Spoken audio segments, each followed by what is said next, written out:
Ja, góðan daginn og gleðilegt sumar og velkomin á kynningafund vegna fjórða ársfjórðungs rekstrarárs Haga árið 2021-2022.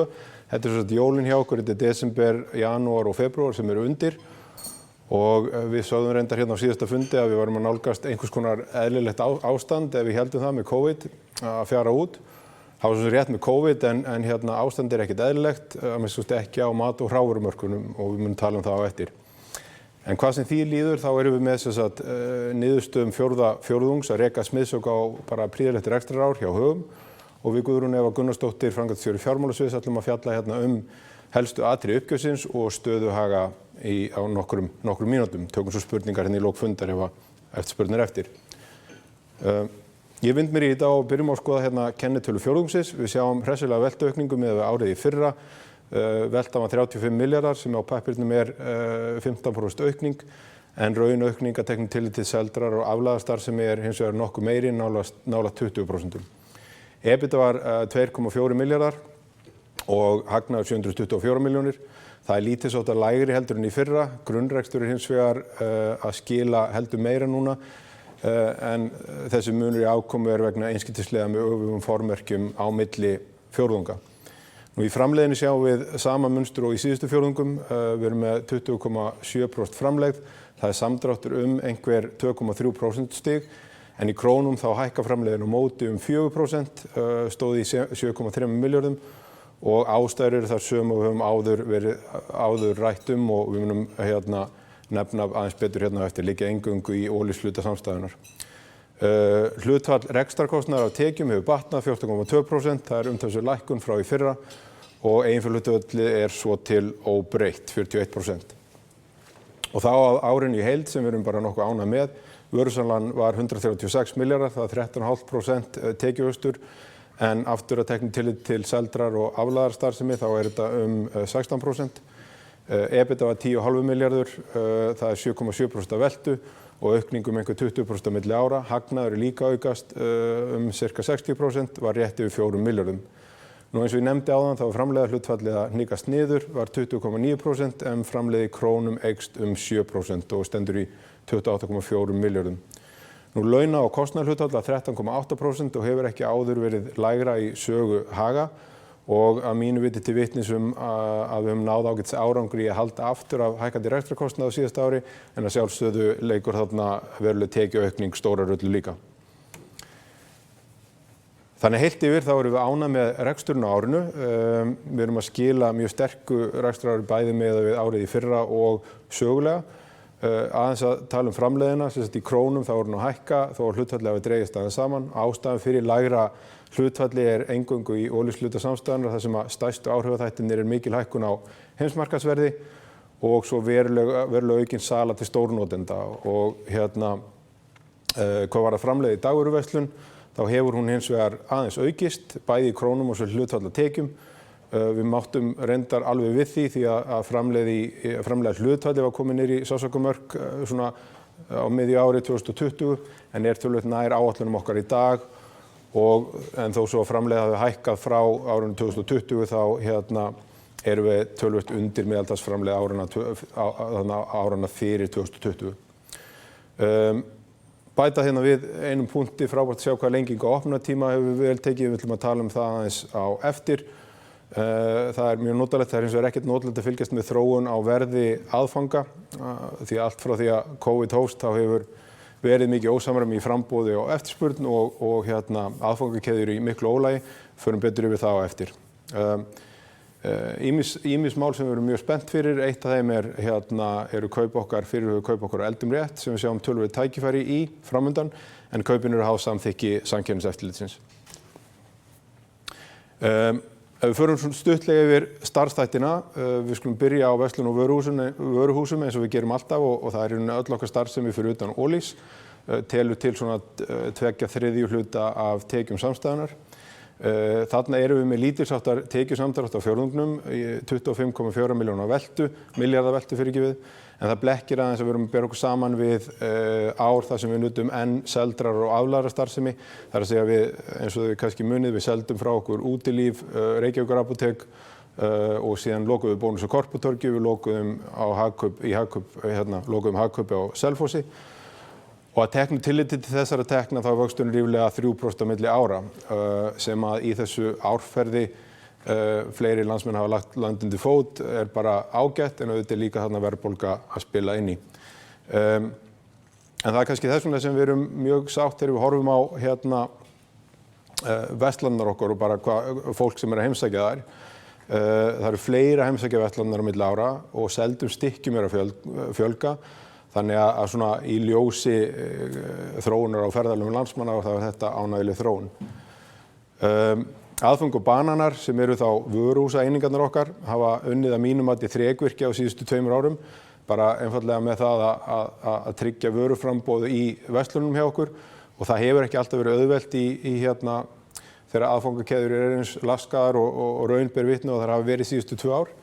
Við höfum í þessum 2 fyrirtækjum verið að leita að aukinni skilvirkni í rekstri og áherslu beggja fyrirtækja fara mjög vel saman.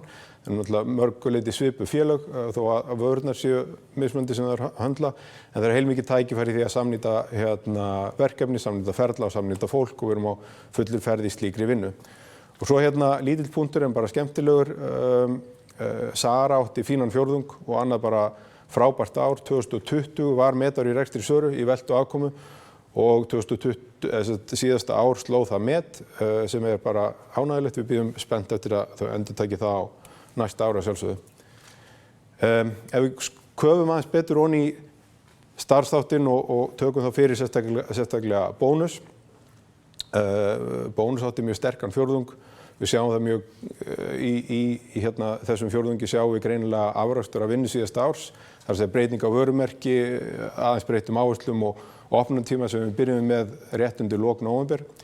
Vörusala var 17 milljarðar. Það er töluvert umfram okkar áætlanir og síðasta ár. Það er einhver 8% vöxtur á pappirum en í heild ef við tökum tillit til veltu á Korputorgi, 11% vöxtur á þær búðir sem eru þá til staðar núna. Megin ástæðan fyrir þessari svona sókn sem er kannski umfram það sem við sjáum annars staðar að þessi lengri opnunartími hjá okkur í Bónus hefur mælst mjög vel fyrir og það vel að við höfum ákveðið að fjölga verslunum smátt og smátt sem að vera með lengri opnunartíma og eins og staðan í dag þá tekur lengri opnunartími í Bónus til 17 af 30 verslunum og við munum bara skoða þetta svona hvort það er ástæða til þess að fjölga þeim enn frekar. Í næsta mánuði þá erum við að opna nýja verslun á Akureyri, Bónus við Norðurtorg. Hún verður ríflega 2000 fermetra, þetta er stór búð, staðsett í nýjum verslunarkjarna í norðurhluta bæjarins sem heitir Norðurtorg. Þar eru fyrir rúmfattalagerinn og Ylva og mun opna á næstunni Sports Direct og með þessum sterku verslunum þá og öllum á sama stað, það verður til nýr áfangastaður í verslun á Norðurlandi. Hann þjónar í fyrsta lagi framtíðar uppbyggingarsvæði fyrir íbúðabyggð á Akureyri og í Hörgársveit og svo sjálfsögðu nærsveitum í kringum Akureyri. Aðbúnaður þarna verður sérlega góður, við erum að tala þarna einhver 300 bílastæði, hleðslustöðvar og mjög greið aðkoma frá stofnbrautum þannig að þetta tekur vel á móti þeim sem eru að koma til Akureyrar og Akureyringum öllum. Og það liggur svo fyrir núna hvar við munum opna næstu verslun okkar á Reykjavíkursvæðinu. Við keyptum nýverið lóð við Norðlingabraut 2 í Norðlingaholti og munum opna verslun þar, bónusverslun mitt næsta ár. Einnig glæsileg verslun, tæplega 2000 fermetrar í 3000 fermetra byggingu sem verður í eigu Haga og þar verður önnur verslun og þjónustustarfsemi fyrir nærumhverfi sem hefur í rauninni ekki verið vel sinnt af verslun og þjónustu því að þar er engin matvöruverslun meðal annars í hverfinu í dag. En auk þess þessi verslun mjög vel staðsett fyrir við stofnbrautir og akstur þá til og frá Reykjavík Suðurlandsveg. Annar punktur sem kannski kemur ekki óvart að því hann er eiginlega alltaf svona. Bónus var oftast með lægsta verð í verðkönnunum ASÍ og ástæðan fyrir nefnið það hér sérstaklega að við svona lítum á þessum mjög líklega kringumstæður á næstunni að hagstæð innkaup verði landsmönnum mikilvægari. Við erum að horfa á það á næstu mánuðum þá gerum við ráð fyrir að hlutdeildarástæðunar tekna í matvöru það muni einfaldlega hækka og bara út á aðstæðum í heiminum og þá verður hagkvæmasta matarkarfan alltaf mikilvægust. Svona rétt í lokin, bara til þess að hrósa okkar frábæru viðskiptavinum og sérstaklega þessum fjölmörgu í Bónus sem lögðu kannski sitt stærsta lóð á vogarskálarnar þegar við köllum eftir aðstoð við að styrkja Rauða krossinn hérna vegna fjársöfnunar fyrir hérna stríðshrjáða í Úkraínu, þá lögðu viðskiptavinur okkar töluvert mikið til. Bónus viðskiptavinir mest en Hagkaup og Olís einnig og við söfnum þarna einhverjum 35 milljónum með viðskiptavinum þar að segja við lögðum Hagar leggja til tæplega helminginn á þessari upphæð og hérna bara gott að geta veitt þessu hérna fólki þessu erfið ástandi lið.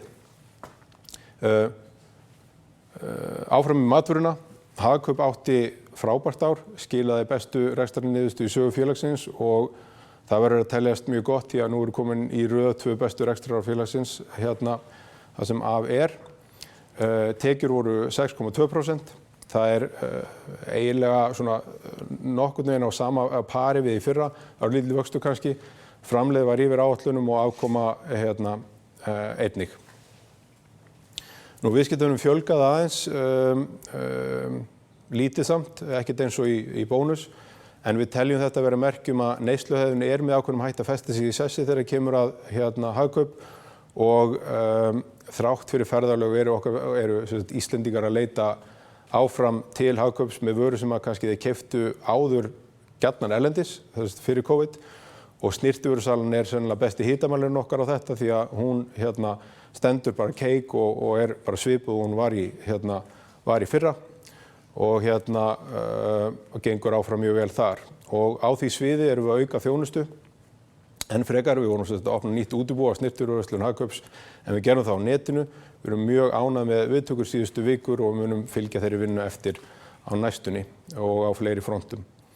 Við erum svo að halda áfram að uppfæra verslanir í Hagkaup. Það eru mikla breytingar í Skeifun og Spöng núna undanförnu sem að viðskiptavinir hérna njóta nú. En við sjáum líka fram á að auka framboð af ýmiss konar þjónustu í verslunum hjá okkur og hérna Lemon opnar til dæmis í Hagkaup núna á næstu vikum í Garðabæ eftir fjölda hérna fyrirspurna og óska viðskiptavina og garðbæinga. Ef við förum aðeins í olíuhlutann hjá okkur, þar jukust tekjur hressilega 54%, námu 10,6 milljörðum og það annars vegar vegna mikillar aukningar í seldu magni og hins vegar vegna þess að við erum að sjá hressilegar hækkanir á heimsmarkaðsverði á olíu. Nú þetta síðanefnda kemur náttúrulega ekki til að góðu en skýringin á hérna auknu magni fyrst og fremst að það eru stóraukin umsvif í atvinnulífinu sem að sjálfsögðu jákvætt með aukinni sölu til stórnotenda. Nú þetta tvennt hefur svo þau áhrif að framleiðið dregst saman eins og ég hef nefnt áður, hlutfall af tekjum, þar sem við horfum sem hlutfall af tekjum, nekst í krónumtalið og hérna þarf kannski ekki að hafa frekar orðum það, búin að nefna það nokkur sinnum. Eins og við sjáum hérna á töflunni þá eru töluverðar sveiflur í afkomu milli ára. Þarna EBITDA í fyrra var réttar 400 milljónir en þarna réttar 230 milljónir í ár. Reksturinn hins vegar undirliggjandi á mjög líku róli. Munurinn liggur í því að í fyrra höfðu einskiptisliðir jákvæð áhrif en áhrifin eru neikvæð í hináttina núna og þetta svona stærð á bilinu hérna ríflega 200 milljónir. Fyrir svona rúmu ári í lok árs 2020 fórum við í mjög afgerandi og nauðsynlega vinnu við að hagræða í rekstri Olís. Við vorum að aðlaga þjónustuframboð okkar í þjónustustöðunum, vorum að fækka stöðugjöldum, vorum að loka óarðbærum einingum og einfalda allt útibúanett og þessi vinna að skila okkur því að rekstrarkostnaður milli ára stendur í stað nánast upp á krónu en á meðan eru tekjur og framleiðar aukast sem eru náttúrulega ágætis munstur.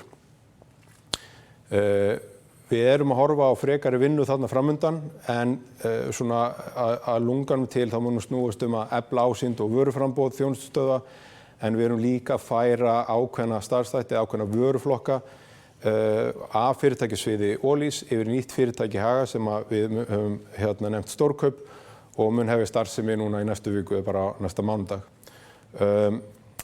Nú við höfum svo haldið áfram að bæta framboð á þjónustustöðvum og það munu verða svona umtalsvert meiri breytingar á því á næstunni. Við opnuðum Lemon við Norðlingaholt núna áramótin og viðtökur voru þannig að við munum nú opna á fleiri stöðum næst í Gullinbrú, Olís Gullinbrú í Grafarvogi. Nú er búin að fara ágætlega yfir svona helstu einingar á fjórðungnum og rekstrarárinu og það sem ég langaði að gera núna er að taka aðeins víðari linsu á það sem við höfum verið að gera kannski þetta síðasta rekstrarár en örlítið lengur kannski að horfa á 12 til 18 mánaða tímabil til þess að varpa ljósið á þessi svona helstu verkefni sem hafa skilað okkur rekstrarlegum ábata og hins vegar svona stefnumótandi skref sem að munu skapa okkur sterkari stöðu þegar framleiða stundir. Auðvitað kennir þarna ýmsa grasa og listin sem ég ætla að fara yfir er langt því frá að vera tæmandi. En það sem við byrjuðum á að gera var að þrengja fókusin í okkar starfsemi. Það er utan fókus þá á virðiskeðjur í dagvöru og eldsneyti og liður í því var að selja einingar sem að féllu þar fyrir utan. Við seldum svo útilíf á síðasta sumar og Reykjavíkur apótek einnig. Nú, við greindum svo afkomu rekstrareininga og sérstaklega hjá Ólís, lokuðum þeir sem ekki voru arðbærar. Þar eru svona einingar eins og Kvistnós veitingastaðurinn og matvöruverslun Stórkaupa sem er nokkuð víst að verður ruglað saman við nýtt stórkaup sem opnar í næstu viku en á eiginlega ekkert annað skylt annað en að nafnið er það sama og við tökum sénsinn að því okkur líkar við nafnið. Síðan lá fyrir að við eigum töluvert mikið eignum sem henta vel til þróunar. Það er hins vegar alveg ljóst að hjá okkur með fullri virðingu fyrir okkar frábæru kollegum þá er kannski er það fag sem við kunnum ekkert sérstaklega vel að þróa fasteignir og lóðir.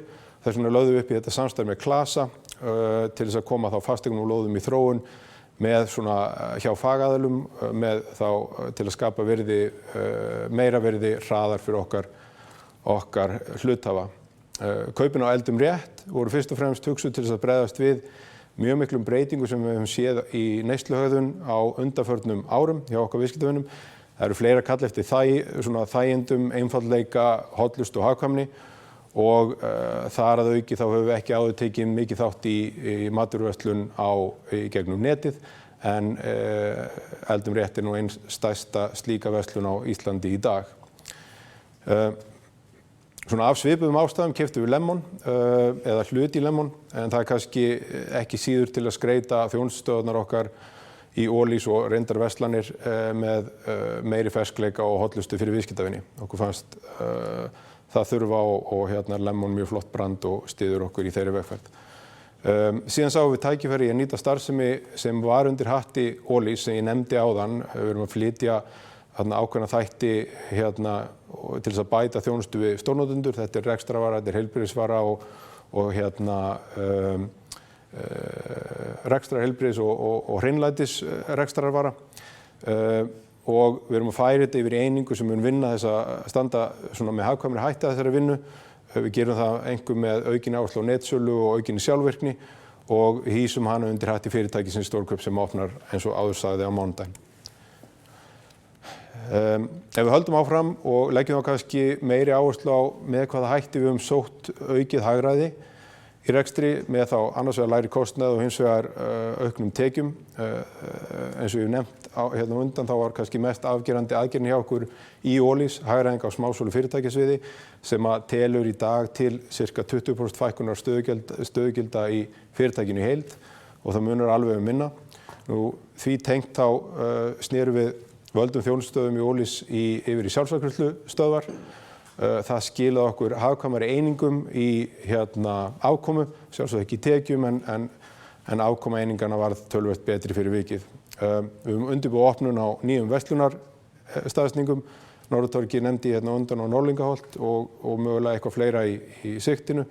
Nú annað stórt skref í svona sem að ég kannski setji það sama samhengi opnun á verslunum er lenging opnunartíma hjá Bónus sem er í rauninni jafngildi bara fleiri verslana hjá okkur. Ef við veltum fyrir okkur þekju, viðtökur hafa verið mjög góðar, eiginlega töluvert betri en við áttum von á, en við erum þarna að mæta greinlegri þörf á markaðnum og viðskiptavinir eru ánægðir með þessa breytingu. Nú, netverslun Hagkaups með snyrtivöru er svo til þess að efla þjónustu við viðskiptavinni og veita fleirum aðgang að þessari stærsta vöruúrvali landsins í snyrtivöru. Landsbyggðin hefur mikið kvartað undan því að hafa ekki aðganginn nema bara í heimsóknum til Reykjavíkur eða Akureyrar. En við erum að bæta úr því en við erum leið að æfa okkur í að smíða stafræn verkfæri sem við byggjum svo á til framtíðar og kannski má nefna því samhengi að stórum hluta þá í rauninni netverslunum sem við notum fyrir stórkaup svo sama og við notum fyrir hagkaup. Almennt þá höfum við lagt mjög mikla áherslu á að auka sjálfvirkni í allri okkar starfsemi og þetta allt frá sjálfsafgreiðslu sem hefur gengið mjög vel í verslunum hjá okkur til straumlínulögunar og innri ferlum, sjálfvirkni í birgðastýringu og í gerð pantana. Það svo ýmis önnur verkefni sem kannski tengjast meira áferðahögum og dótturfélögum og því hvernig við viljum styðja við og byggja upp gott umhverfi og samfélag. Þar má fyrst nefna vinnu við að skilgreina betur fyrir hvað vörumerkin okkar á neytendamarkaði standa og hvaða loforð við viljum uppfylla gagnvart viðskiptavinum. Hluti af afrakstur þessari vinnu hefur nú þegar litið dagsins ljós í breytingum á bónus en á næstu vikum sjáum við sambærilegar breytingar hjá Ólís og svo eitthvað síðar hjá Hagkaup.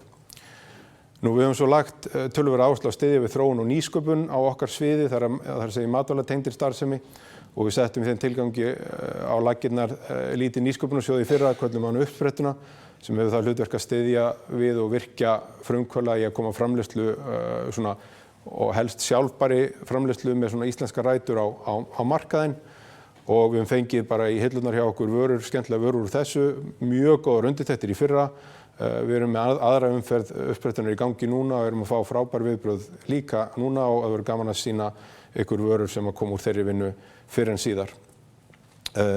Nú dótturfélög Haga hafa alltaf tekið umhverfismálum og sjálfbærni með mjög svona mikilli ábyrgð og alvarleika og það má segja að þetta sé tvinnað inn í alla starfsemi hjá okkur eins og er. Það sem við höfum eins og gert á síðustu svona 12-18 mánuðum er að formbinda þetta betur hjá okkur þannig að við getum frekar upplýst markmið og gert grein fyrir árangri miðað við það sem við höfum kannski áður gert og gefum núna út samfélagsskýrslur rekstrareininga samhliða aðalfundi á ári hverju. Nú að lokum þá höfum við tekið þátt í að styrkja ýmis samfélagsleg málefni, fjárhagslega, þarna erum við að tala um íþróttastarfsemi, hjálparstarf af ýmsum toga og mannúðarmálin sem ég er búinn að nefna hérna á undan. Það væri hægt að halda áfram svona nokkuð lengi en þessi punktar eru hugsaði bara til að gefa aðeins betri sýn og svona yfirsýn yfir með hvaða hætti við höfum verið að skerpa á rekstri hjá okkur og sem er eitthvað sem að skila sig þá hratt í bættri niðurstöðu en svo eru kannski líka þarna mál sem eru hugsuð til lengri tíma til uppbyggingar á styrk félagsins til framtíðar. En ég ætla að láta þetta duga og fá Guðrúnu til þess að fara í gegnum hérna rekstur, efna og sjóðstreymi og svo kem ég aftur og tala aðeins hvert stefnir. Svöl. Daginn. Ég ætla að byrja á að fara yfir rekstrarreikning bara síðasta ársfjórðungs sem er tímabilið desember 21 til febrúar 22. Niðurstaða fjórðungsins var góð, þar sem veltuaukning var 15,2% milli ára eða 4,7 milljarðar. Jólaverslun var umfram væntingar en seldum stykkjum í matvöruverslunum fjölgaði 6,9% á fjórðungnum og magnaukning í eldsneytislítrum hjá Ólís var rúm 52%. Framlegð í krónum talið jókst 3,8% en framlegð hlutfalli lækkaði hins vegar úr 22,9% í 20,7% en helstu orsakirnar eins og Finnur nefndi áðan eru þær sömu náttúrulega og framkomi í uppgjörun okkar fyrir þriðja fjórðung, það er hækkandi heimsmarkaðsverð og breytt samsetning viðskiptavina Ólís, það er meiri aukin sala til stórnotenda. Nú heilt yfir var þetta góður fjórðungur með 2,4 milljarða króna EBITDA til samanburðar við 2,5 milljarði fyrra og hagnaður 724 milljónir. Og teknu tilliti til einskiptisliða þá er afkoma fjórðungsins þó heldur hærri en í fyrra. Nú ef við skoðum rekstrarári í heild þá var vörusala samstæðunar 135,8 milljarðar eða 13,5% aukning milli ára. Að teknu tilliti til afleiðrar starfsemi þá jókst vörusala hins vegar 16%. Framlegð ársins var 28,4 milljarðar sem nemur 7,3% aukningu en framlegð hlutfalli lækkar hins vegar 1,3% stig og er í ár 20,9% til samanburðar við 22,2% á fyrra rekstrarári. Og lækkunin er svo sama og ég nefndi hér áðan, ástæða lækkunar. Hagnaður á sölu rekstrareininga, Útilís og Reykjavíkur Apóteks var bókfærður á fyrri hluta ársins en hann nam 349 milljónum og skýrir að mestu hækkun annarra rekstrartekna milli ára. Laun í samstæðunni hafa hækkað 180 milljónir eða 1,4%, en hagræðingaraðgerðir hjá Olís hafa skilað góðum árangri á árinu. Stöðugildum hjá samstæðunni fækkað 71 í heild, en ef við tökum tillit til þeirra eininga sem við seldum frá okkur, þá nam fækkunin 38 stöðugildum. En þá hefur líka tímanotkun minnkað eða 2,3% milli ára. Annar rekstrarkostnaður hækkar 9,4%. Helstu liðir þar til hækkunar eru vísitölutengdur kostnaður, stefnumótun, kostnaður við vörumerkja, uppfærslu og fleira. EBITDA ársins 10,3 milljarðar sem 90,5% hækkun frá fyrra ári þegar að EBITDA nam 8,8 milljörðum. Afskriftir og fjármagnskostnaður standa nánast í stað milli ára og var hagnaður eftir skatta á árinu 4 milljarðar til samanburðar við rúma 2,5 árið áður og þetta nemur tæpri 59% hækkun. Hér sjáum við helstu lykilmælikvarða rekstrar á samanburði síðustu 5 ára. Kostnaðarhlutfallin hafa farið lækkandi og launahlutfallið er nú 9,6% og hefur ekki verið lægra á samanburðartímabilinu. Kostnaðarhlutfall utan launa er 4,3% og heildarrekstrarkostnaðarhlutfall samstæðunnar 13,8% til samanburði við 15,2% í fyrra. Afkomuhlutföll eru einnig að batna í samanburði við fyrra ár með aukinni veltu og hagkvæmari rekstri. EBITDA hlutfallið er núna 7,7% í samanburði við 7,4% í fyrra og hagnaðarhlutfallið hækkar úr 2,1% í 2,9%. Sjóðstreymi félagsins er sterkt og nam handbært fé frá rekstri 7,4 milljörðum á árinu til samanburðar við 6,6 milljarða í fyrra. Fjárfestingarhreyfingar námu 1,9 milljarði og lækkum 1,7 milli ára sem skýrist einna helsta minni fjárfestingum í fasteignum núna heldur en í fyrra. Fjárfestingar voru núna 129 milljónir til samanburðar við rúman 1,8 milljarða í fyrra, en þá vorum við að ljúka við byggingu vöruhúss aðfanga í Kollgörðum og keyptum auk þess fasteign á Akureyri. Fjárfesting í áhöldum og innréttingum nam 1,7 milljarði, en því var svona mestu varið í endurnýjun verslanabónus og hagkaups og til samanburðar var fjárfesting í áhöldum og innréttingum í fyrra rúmir 2 milljarðar. Fjármögnunarhreyfingar ársins námu 5,2 milljörðum á árinu. Á árinu var greiddur arður fyrir tæpan 1,5 milljarð en það var engin arður greiddur á samanburðarárinu en þá voru fjármögnunarhreyfingar samtals 4,9 milljarðar. Handbært fé hækkar tæpar 400 milljónir og var 783 milljónir í lok árs. Heildareignir í lok rekstrarársins námu 65,2 milljörðum og hækkuðu 3,5 milljarð milli ára. Fastafjármunir lækkuðu 2,8 milljarða. Það skýrist nú aðalega endurflokkun eigna sem að verða afhenta klasa sem greiðsla fyrir hlutafé í félaginu og þær eru núna færðar sem eignir til sölu meðal veltufjármuna að fjárhæð 2,4 milljarðar. Veltufjármunir að frátöldum eignum til sölu hækkum 3,9 milljarða á árinu. Þar af hækka birgðir 1,9 milljarða. En það skýrist nú fyrst og fremst af hærri öryggisbirgðum í matvöru og hærri eldsneytisbirgðum en hækkun eldsneytisbirgða er einkum tilkomið vegna hærra verðs og aukinna umsvifa á stórnotendasviði Olís. Veltuhraði birgða er núna 11 í samanburði við 10,8 á fyrra ári.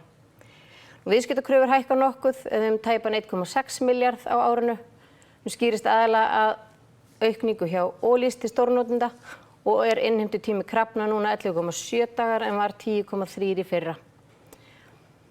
Eiginfé í árslok 26,7 milljarðar og eiginfjárhlutfall 41%.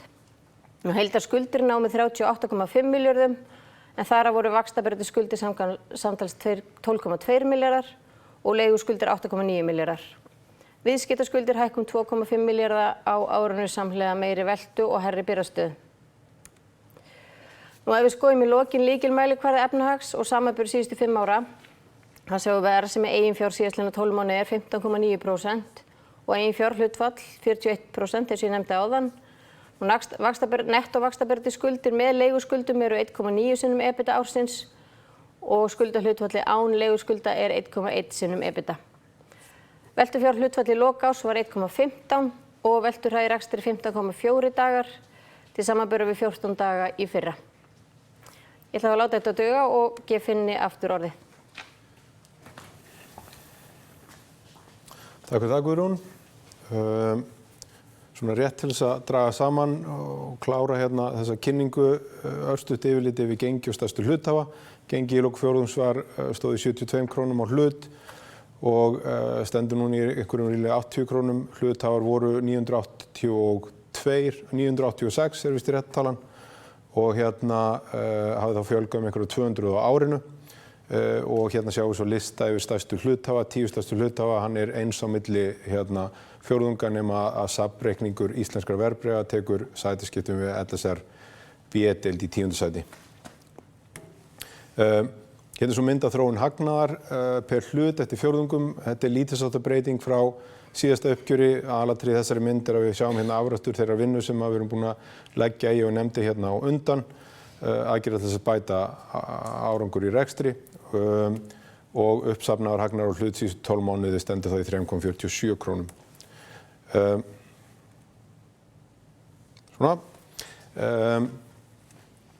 Örstuttum stöðu og horfur. Almennt séð þá erum við frekar bjartsýn á reksturhaga á næstu misserum og við getum sagt að staða félagsins er í öllum skilningi mjög sterk, fjárhagslega, markaðslega og svo þjónusta sem við veitum viðskiptavinum, hún snýst fyrst og fremst það að útveganauðsyn er á eins hagkvæman og skilvirkan hátt og kostur er. Og það er kannski þess vegna sem við erum frekar bjartsýn að í þessum aðstæðum sem eru uppi núna þá verður sífellt aukin eftirspurn eftir hagkvæmni í verslun og hagkvæmustu matarkörfunni sérstaklega og við teljum að við stöndum nokkuð vel að vígi þar. En kannski til að útskýra þetta aðeins betur, það þarf ekki að endurtaka hér það sem við höfum rætt töluvert áður á þessum vettvangi og víða annars staðar að það eru vandamál í framleiðslu og flutningum sem hafa valdið verulegum hækkunum á verði aðfanga til smásala. Við héldum að það væri svona ljósvenda gangnanna að loknu COVID en átökin í Úkraínu hafa í rauninni bara gert illt töluvert mikið verra og fyrir þá sem eru áhugasamir að fylgjast með þessari þróun þá er hægt að skoða matarvísitölu eða matarverðsvísitölu FAO sem er Matvælastofnun Sameinuðu þjóðanna og bara þannig að til að draga fram hvað er að gerast hérna að frá því 2004 hafði þessi vísitala farið hæst í 132 stig, það gerist 2011. Í lok síðasta árs þá stóð hún í 134 stigum og í dag, eftir 3 mánuði, heila mánuði af þessu ári, þá er hún komin í 159 stig. Það er tæplega 20% hækkun á 3 mánuðum. Þannig að hækkandi matarverð er augljóslega alheimsvandamál þó að því sem reyndar stundum lýst eins og sérstöku íslensku vandamál í gagnrýni á verslun og heildsölu hérlendis. Við getum ekkert kveinkað okkur yfir því, en það blasir við að framleiðendur, heildsala og verslun þarf að taka höndum saman og vinna eins ábyrgan hátt og hægt er á því að tækla þennan vanda sem felst í óhjákvæmilegum hækkunum á matvöru og orkugjöfum á hérlendis og alls staðar annars staðar. Og að sjálfsögðu gerum við það með því að vanda okkur eins og við getum í innkaupum. Það hefur svo sem verið laserfókus hjá okkar samstæðu í áratugi. Við gætum okkur að því að breyta verði í samræmi við verðbreytingar á aðföngum og við leitum leiða til þess að hagræða í okkar rekstri sem við erum að gera. Þannig að allt þetta samræmist bara mjög vel gildunum okkar hjá Högum og hjá dótturfélögum. En óvissan sem við höfum kannski helst áhyggjur af þegar kemur okkar rekstri er hver staðan verður með ráðstöfunartekjur heimila í hækkandi verðlagi og ekkert síst í hækkandi vaxtastigi. En ég ítreka að í svoleiðis aðstæðum þá verður aukin eftirspurn eftir hagkvæmasta kostinum og hann höfum við í bónus. Við gerum því svona aðeins hikandi ráð fyrir því að rekstrarhorfur séu bara góðar. Afkomuspá fyrir þetta rekstrarár gerir ráð fyrir að EBITDA verði á bilinu 9,9 til 10,4 milljarðar. Það er svipað eða heldur umfram afkomu síðasta rekstrarárs ef við tökum tillit til söluhagnaðar á rekstrareiningum. En það er töluverð svona óvissa í spilunum sem ég held að allir sjái. En svona til að draga saman þá erum við að skila prýðilegu rekstrarári hjá Högum á síðasta ári. Við höfum undirbúið starfsemi okkar vel fyrir það sem er framundan með skilvirkari rekstri og með stefnumótandi breytingum sem munu hjálpa okkur til lengri tíma og í þriðja lagi þá passa styrkleikar okkar ágætlega við þessa breyttu aðstæður á neytendamarkaði þar sem að hagkvæmasti kostinum verður alltaf mikilvægastur eða mikilvægari fyrir íslensk heimili. Þannig að þetta var það sem við vildum segja í dag en við erum að sjálfsögðu til í spjall og það eru einhverjir í salnum hérna. Við erum að slá met frá því á síðasta fundi. Ég held að það sé svona prósentaukningu örugglega svona 15%. En þeir sem sitja annars staðar þurfa bara að giska á hvað það þýðir.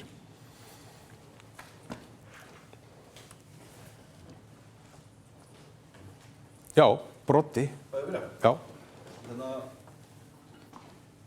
Tvær spurningar, þrjár spurningar til ef ég má. Fyrsta þessi í raun og veru lenging á opnunartíma. Hver stóran hluta spilar hún í kostnaðarhækkunum, hækkun á launakostnaði til dæmis, núna á fjórðungsfjórðungi, og kannski getur aðeins farið yfir lógíkina á bakvið að svona miða við aðrar, með lýsingu aðstæðum, þar sem að fólk með pressa á ráðstöfunartekjurnar og svo framvegis. Þannig að mér finnst þetta ekki alveg ríma. Já, og kannski bara fínt að taka spurningarnar jafnóðum að því við þurfum líka að endurtaka það. Það er spurt um breytingar á opnunartíma, lógíkina þar á bakvið og hvernig það spilar inn í aukinn kostnað sem það eðlilega gerir.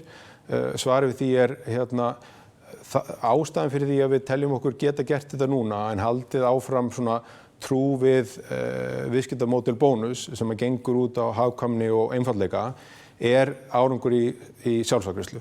Við erum sem sagt komin með það mikið af í rauninni veltu í gegnum verslunina í gegnum sjálfsafgreiðslu kassana að það að lengja opnunartíma hefur að sjálfsögðu áhrif á launakostnað en ekki nálægt eins mikið og var ef við hefðum verið með beltakassa yfir línuna.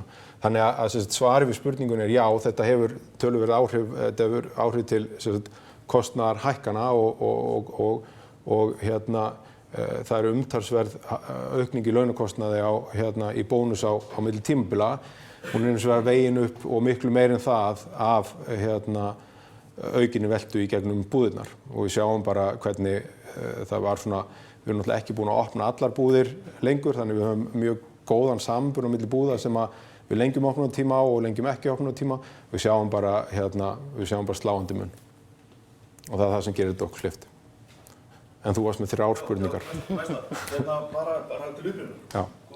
Áhrif hækkunar á eldsneytisverði, heimsmarkaði, hvernig hún að tryggja inn í framleiðina hjá Ólís?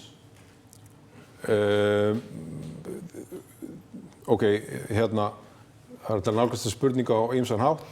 Spurningin er hvernig heimsmarkaðsverðið á olíu að tryggja inn í framleiðina hjá Ólís. Hún gerir það kannski fyrst, við vinnum svona fyrst og fremst á krónutölu framlegð. Þannig að hún triklar ekkert mjög mikið þar inn. Heimsmarkaðsverðið, við erum ekki með hlutfallsbreytingar þannig að krónutalan hún er bara svona nokkuð svipuð þrátt fyrir hækkanir á heimsmarkaðsverði sem að veldur þessum samdrætti sem við sjáum á samstæðulevel 2% stig í framlegð á samstæðunni. Hlutfalli. Í hlutfalli, fyrirgefðu. Varstu búinn með 3 ár? Þú varst eiginlega búinn með 3 ár. Bara takk fyrir að birta fjárfestinga á fyrir árið. Það er gaman að sjá þessi 4 milljarðar er það óvenju hátt, þetta tölur breyting milli ára, er þetta bara svona eitthvað jafna hlutfall sem að... Meðaltal síðustu ára í fjárfestingu, það er spurt um fjárfestingarspanna sem við erum að birta núna og gerir ráð fyrir 4 milljarða fjárfestingum á þessu ári. Meðaltalsfjárfesting síðustu 5-6 ára, ef ég man rétt, er svona 2,7 milljarðar. Þannig að þetta er aðeins yfir því. Þarna inni er fjárfesting í fasteignum sem að spila náttúrulega mjög stóru rullu. Þarna erum við líka með töluverða fjárfestingu í upplýsingatækni, bæði stafrænni vegferð og uppfærslu á kerfum. Og þriðji pósturinn sem er stór þarna inni eru kannski vegna hraðari uppfærslu á ákveðnum innviðum hjá okkur, einkum hjá Ólís, þar sem við erum að standsetja og breyta fleiri stöðum heldur en við höfum gert í venjulegu árferði. Annað er bara svona frekar hefðbundin rekstrartengd uppfærsla í verslunum og sem þarf alltaf að vera. Þórður? Spyrja ég varðandi rekstraráætlun ykkar. Já. Hvaða forsendur gefið ykkur þar verðbólgu og svona hversu næmt er næmi spáin fyrir þróun verðbólgu eða þá kannski með ég kannski gefa þér nákvæmlega í krónum eða prósentu, þetta sko, hvernig gengur þetta fínt þegar inn þessar verðhækkanir sem þið eru að verða fyrir? Já, það spurt rekstraráætlun, hvaða verðbólgu spá við gerum ráð fyrir og hvernig í rauninni verðhækkanir að filtera inn í, þessi verðhækkanir á aðföngum að filtera inn í verðið. Við höfum í sjálfsögðu ekki spáð fyrir verðbólgu en ég hef svona verið þeirra og við höfum verið þeirra skoðunar að spár opinbera, eða svona ekki opinbera aðila en þeir sem opinbera spárnar sínar menn séu bara hafa verið nú undanfarna mánuði heldur bjartsýn á þróun verðbólgu og ég held að sé að koma í ljós. Við höfum kannski verið svona frekar á því að svona verðbólguþróun verði hastalegri í þeim hluta sem að við þekkjum. Ég ætla ekki að fara og þá er það bara matur hluti vísitölunar. Þú ert í raun að spyrja hvernig mun ganga að koma verðhækkunum á matvöru út í hillur verslana og Ég kannski líka að spyrja, þeir náttúrulega sko verð og hérna frá, að taka einföldatölur og verði 10% hól. Já. Og segjum sko að spá ykkar EBITDA að það sé kannski eitthvað svona run rate frekar heldur en realisera þetta erfið að taka þessi tímatöf að filtera inn verðbólgu. Þegar maður verið 10% má það gera ráð fyrir eftir 12 mánuði að þá verður run rateið og EBITDA-inu 10% hærri heldur en í spáni þó svo að realisera EBITDA þannig að það verður lægri vegna 10% innan einhverja vikmarka. Þá svarið já, en staðan einfaldlega þannig, við höfum bara ekkert val. Það er mjög takmarkað okkar val með það hvernig við komum verðbreytingum út. Þær eru bara það miklar að valkosturinn ekki til staðar.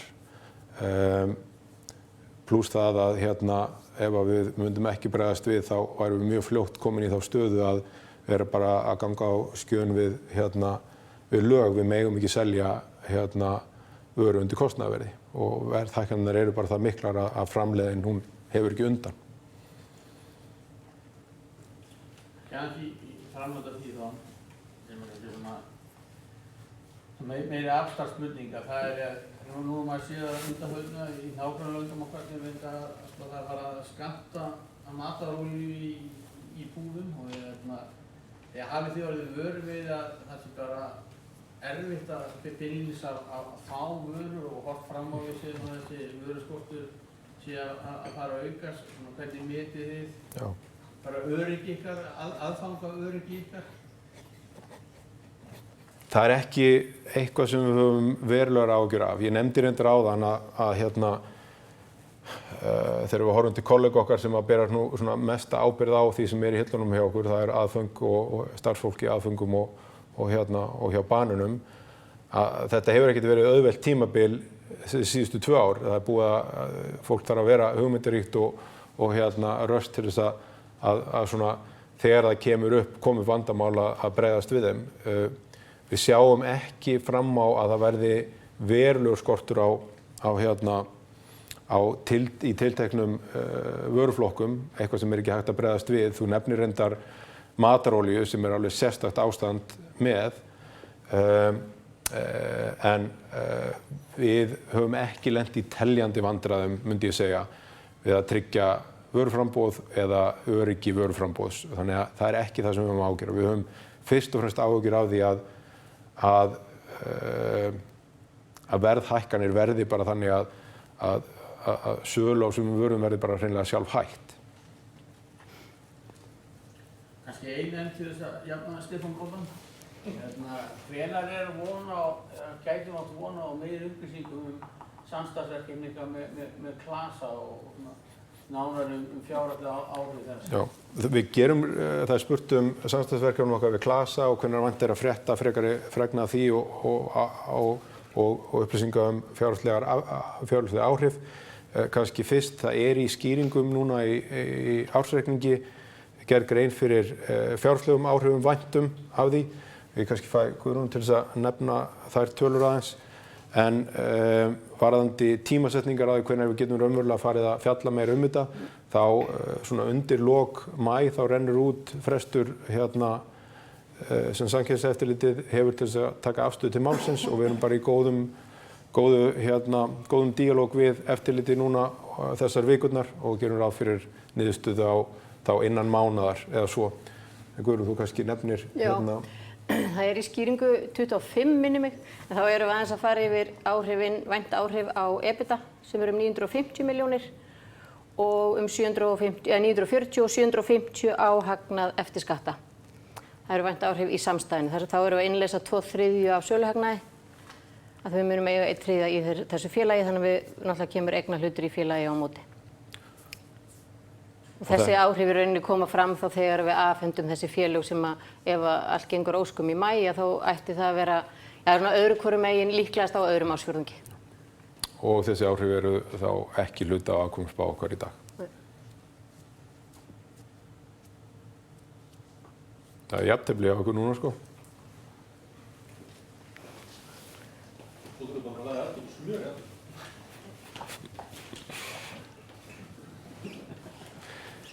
Ef það ekki neitt frekar þá bara vil ég þakka ykkur sem að hér komuð, bara sérstaklega fyrir komuna og ykkur sem eru að horfa okkur í gegnum streymið fyrir áhugan á félaginu og bið ykkur eiga góðan dag og góða helgi.